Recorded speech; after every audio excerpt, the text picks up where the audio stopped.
So let's start with the obvious, which is if you'd have offered me a nil-nil draw 3 hours ago, I would have 100% taken it. However, we now still have to look at the facts as they lie. We are 14th in the Premier League table after 7 games going into the second international break of the season. From those 7 games, we have got 8 points, which is the worst start to a Premier League season ever. From those 7 games, we have scored 5 goals, which is the worst start to a Premier League season ever. However, we have kept 4 clean sheets in those 7 games, which is still a decent start defensively to the season. But I now come back to what I said at the end of the Crystal Palace game, because I made a statement at the end of that game saying, how is this result going to look at the start of the next international break? Because it was all going to depend on how those following games went. Now, granted, we've only actually lost one of those games since, but it was the humiliating 3-0 defeat to Spurs. The problem is we've not won any of those games. We played poorly and drew with FC20. We got embarrassed by Spurs. We played horrendously against Porto and somehow got away with a 3-3 draw.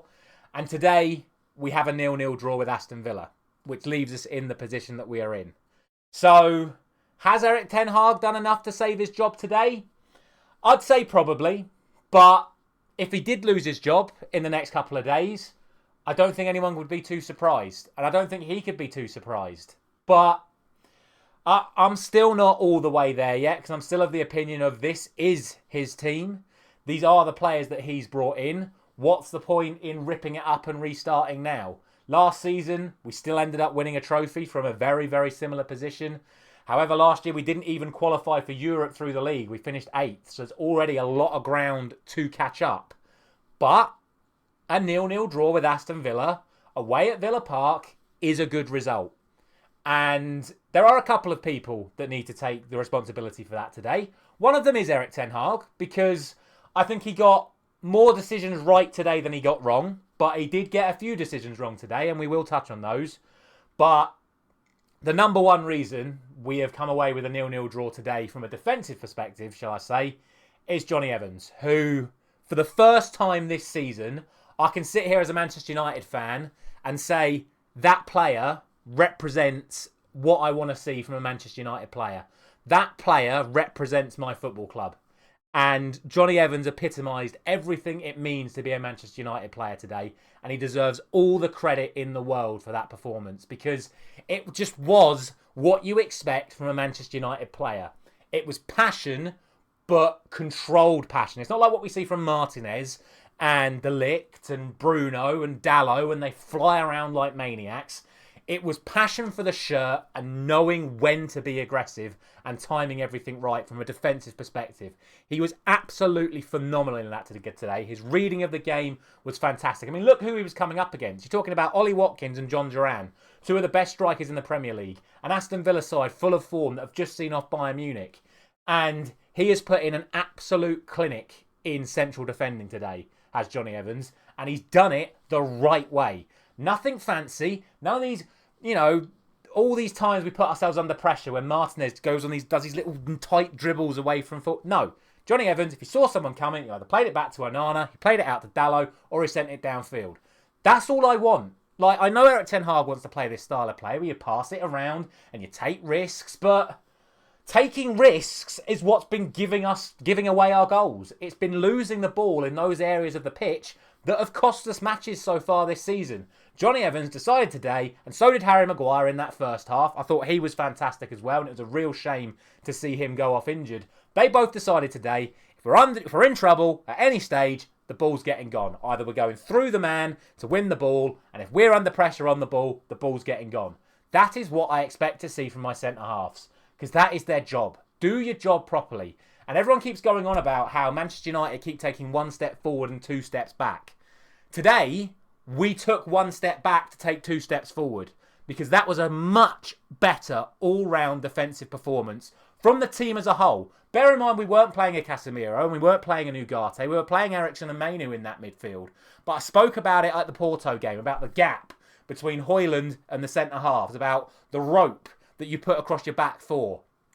Everything in regards to that was perfect today, and that is down to Johnny Evans and Harry Maguire, because they did their jobs correctly. And that is what I want to see from every single other player on the pitch. People doing their jobs, not taking risks. I know we want to play this style of play, but this is what I'm on about taking one step back to take 2 steps forward, rather than taking 1 step forward and inevitably ending up with 2 steps back.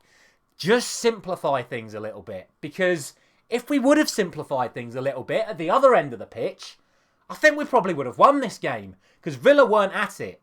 And, you know, that's why I'm probably sitting here a little bit disappointed, is because I do believe we probably could have won that game. I don't think we should have won that game, not by any stretch of the imagination. 0-0 was the right result for that game. Both teams offensively were shocking, but that was also due to both teams defensively being very good. But again, I'm going to single out Bruno Fernandes, because he still gave the ball away the most by just doing stupid things. Little flicks, little turns, trying to take on too much responsibility. You've got good ball players around you, Bruno. You've got Mainu, you've got Eriksen. Use them more. It's not your responsibility that every time you get the ball, you've got to play that perfect pass through to Højlund, Garnacho or Rashford. That's not Bruno's job. Bruno's job is to be the most creative player. But I think he tries to do too much. And I think that's what's letting him down this season. And I think he had an okay game today. I still would have liked to have seen Eriksen moved further forward. I just think he's still that little bit better at the quick passes in those areas of the pitch. You think of that pass he played to Garnacho towards the end of the game, which is first time drilled pass out to him. I just think Eriksen is still better in that position. But yeah, it's just disappointing to see the attack not quite get it right today. And I think, again, this is where I've got to question Erik ten Hag's decision-making in regards to who he picked.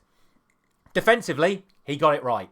This game was set up for Evans and Maguire, and De Ligt was the right one to bring on as the cover because he's less gung-ho than Lisandro Martinez. I love Lisandro Martinez. I love his dedication. I really do. But I've spoken about it enough the last couple of weeks. He dives in too far. He comes out of position and lunges in too early. That's exactly what Johnny Evans didn't do today. So Erik ten Hag got that decision right. But I'm going to keep going on about it until it gets sorted. Garnacho is not a right winger. He's just not a right winger. He had no impact on that right-hand side. Anthony did more in the 20 minutes he was on that side of the pitch than Garnacho did in the first 70. Garnacho, once he came over to the left-hand side, was absolutely fine. Rashford, again, going forward, looked dangerous, but defensively wasn't doing enough. Garnacho also wasn't doing enough, and that's another reason why I don't like him playing on the right-hand side. He just doesn't have his positioning right when he's coming back either, when he defends on the right. When he's on the left, he's fine. When he's on the right, it just doesn't quite work out for him. But again, what's been disappointing for me today, from especially Rashford and Bruno, is body language. And this is where I again talk about what I was seeing from Johnny Evans at the back. Johnny Evans was encouraging, he was commanding, he was dictating the defensive line. Every time there was a little mess up from an Eriksen or a Mainu, it was come on, well done, keep pushing, keep trying to create, put your foot in where you need to put your foot in. Every time that Rashford lost the ball, his head dropped, he turned around and walked away. One of the first things I was taught when I played football was never turn your back on the ball. Every time Rashford lost the ball today, he turned his back on the ball. Not good enough. Every time someone else gave the ball away, other than Bruno Fernandes, he was once again flinging his arms in the air. That's not what I want to see from my captain. I understand you can be passionate and you can say, come on, do better, but don't lambast someone that already knows they made a mistake. The one that really got on my nerves today was there was a corner right off the back of the Rashford shot, the one that Martinez tipped onto the crossbar. Brilliant effort from Rashford. Unlucky, great save Martinez. Corner comes in, it comes to Garnacho, he has a shot and it goes wide. Garnacho immediately puts his hands up and goes, I'm sorry, I should have put it in there, or I should have had a proper shot. The camera then cuts to Garnacho apologising as Bruno then comes across the screen and has a go at Garnacho, who's then like, all right, mate, I recognise that I've just made that mistake and I'm sorry. That's not good enough from a captain. If he's already apologised and he knows he's made the mistake, don't compound it by having another go at him. How's that going to affect his confidence? He's 20 years old. Like, this is what I'm on about the differences in leadership that I was going on about in the Porto game. For me, just take the captaincy off Bruno Fernandes. Give it to someone who is actually going to lead this team and encourage this team. I don't care if the captain's Johnny Evans and he only plays once a month. He epitomises what it means to be a Manchester United player. And that is what we need more of in this dressing room and on the football pitch at the moment. So, look, like I say, there isn't too much to say about the game because it wasn't a very good game. We were arguably unlucky not to get the result with Bruno hitting the bar, Rashford hitting the bar, and Garnacho getting that pass wrong right at the very end.